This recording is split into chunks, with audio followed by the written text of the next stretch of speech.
Hello, everybody. My name is Dagmara Sokołowska, and I would like to thank the organizers of PoLS-T Summer Conference for giving me this opportunity to present my talk about IPITHIA strategy for remedial classes. This is a teaching learning strategy that can be used in different situations. I come from Kraków, a beautiful, almost 1,000-year-old city in the south of Poland, and I work at the Jagiellonian University with an almost 700-year tradition, a tradition we are all proud of, which, however, might be a drawback, especially in education. For decades at our faculty, we taught only monodiscipline study courses like physics, astronomy, applied computer sciences. As a broader context, I would like you to get we had and still have this overall school situation in which we teach sciences as religion, as Eugenia Etkina emphasized in her PoLS-T month talk this month. We give students science laws and want them to implement them, just like that. Well, maybe this is why many of our students behave like visitors to our classes. I could not agree more with Eugenia, but I think it is even worse. We teach our students as if we would like to produce cohorts of medieval monks, ready to copy whatever they are given to. And we are very successful. Our students are used to work alone, learn mostly by heart, especially in Poland, reason very little, and still pass all these standardized exams. The schooling system is pleased, and as the result, we enroll monks in our universities. At the traditional universities, we also try to move with the times. We build new campuses, buy modern lab equipment, get grants with international consortia. For example, you see the picture of my faculty, the new one. However, constructing the new buildings seems much easier than just adjusting the way we teach new generations exposed to new challenges. More than 10 years ago, we also introduced new study courses at our faculty. That was biophysics and nanotechnology. And they were targeted at students different from those we have had before. And we got completely shocked by how different were the students enrolled this time. Students with their low-level experience in maths and physics, stronger copy-paste attitude, low-level abilities to collaborate, limited self-learning abilities. And at the same time, with a huge, however undervalued, trial and error experience with smartphones, computers, laptops, etc. Also with social media, how to use them, YouTube, Google, whatever. So we had this strange situation, and of course, together with the new faculty courses, also new generation came also to physics courses and to astronomy courses. Many of them seated on the side of medieval monks, unfortunately, thrilled by maths and physics. And we needed them to pass the threshold and get to the thinker and inquirer side that would make them engage and thus bring them to those aha moments we like the most. The urgent remedial need for remedial classes occurred. And for that, we needed an active learning strategy, which was supposed to be something new, something that we really did not use beforehand. So we never proposed that. So I came up with an idea of the Zupitia strategy, which starts with I. I stands for individual, focus, work, whatever. And it comes with reading, with understanding and reading the task to the end, with focusing and recalling whatever comes to the student's mind. Then PI comes to the scene, this part, when the students start to interact with each other, exchange their ideas, their knowledge, their skills, whatever they have, and inquire the problem. The teacher role is to walk around all the time, and instead of answering the questions directly, asking even more questions in order to direct the students to the right angle or position, or to the right path.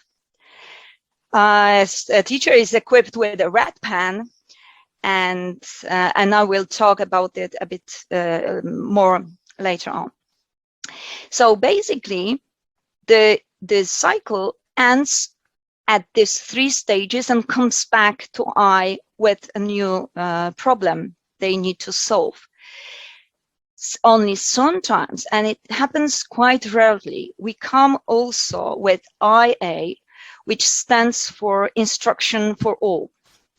It happens whenever I know that me, or other teachers, we know that there is a mess about a particular topic in all high school physics or mathematics handbooks. Okay, it all starts with a special arrangement of student tables. Either nest or horseshoe is preferred, as they give the teacher the best access to all students. The orange one is the teacher.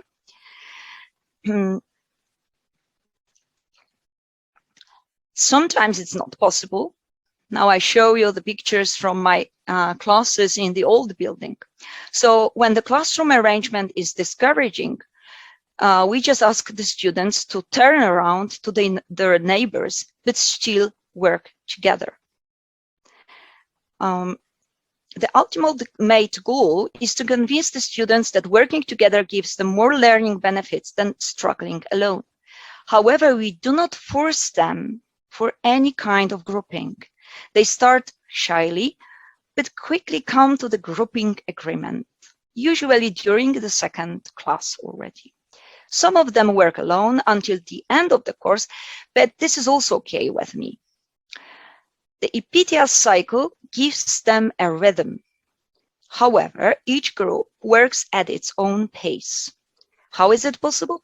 A teacher has their detailed notes on tasks, so different groups can consult with a teacher, different solving problems at the same moment. And it is very much important, because this gives them a freedom. This own pace gives them a freedom. Groups can use whatever material and tools they found supportive and available.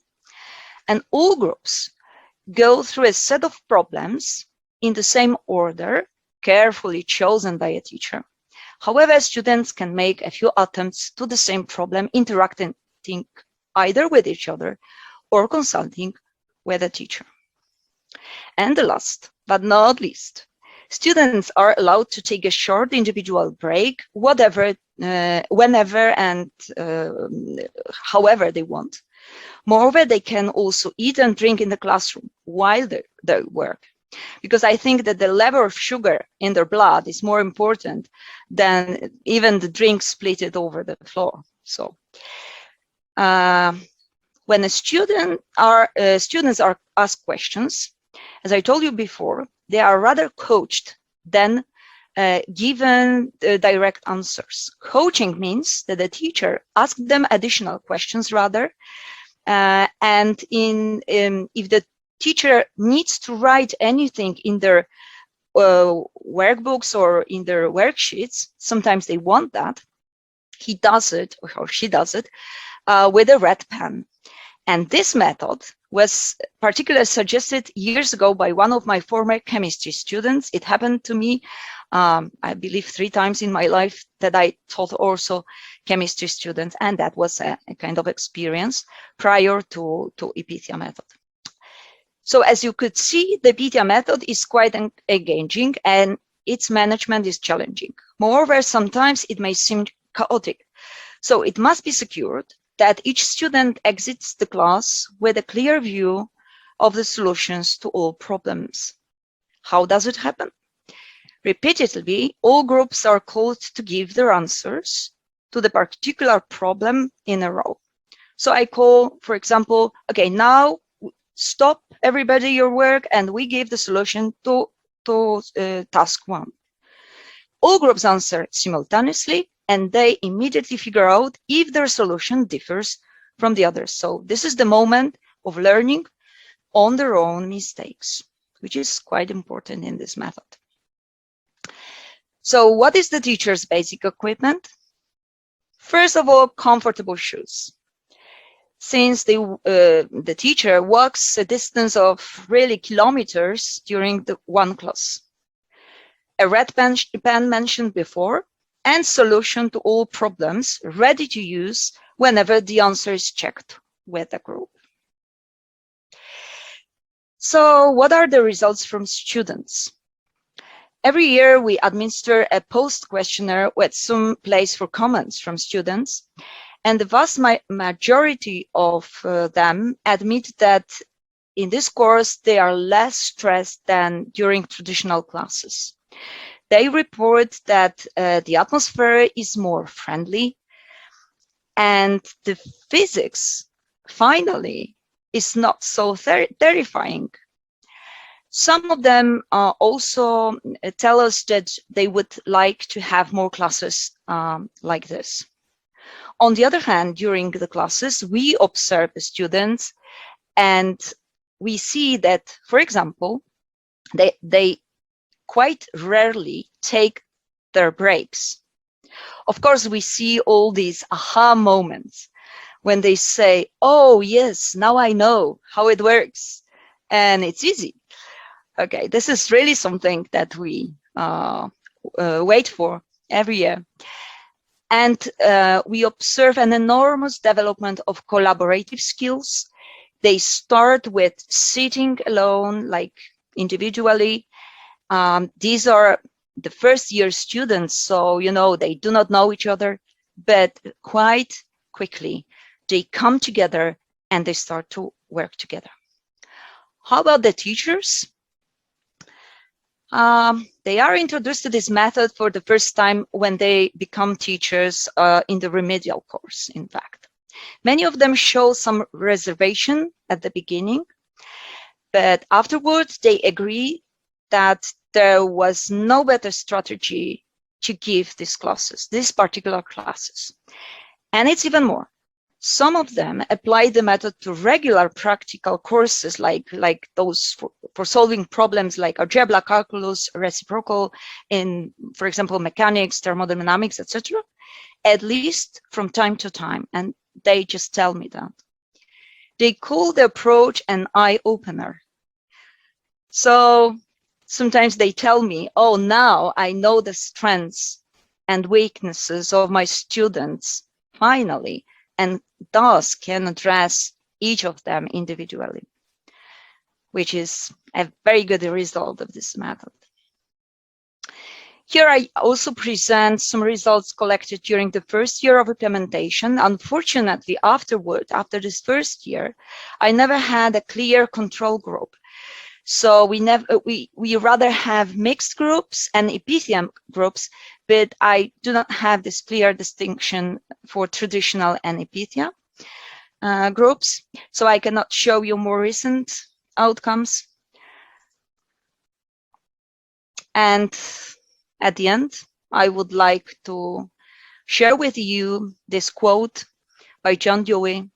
If we teach today's students as we taught yesterday's, we rob them of tomorrow. Thank you very much for your attention.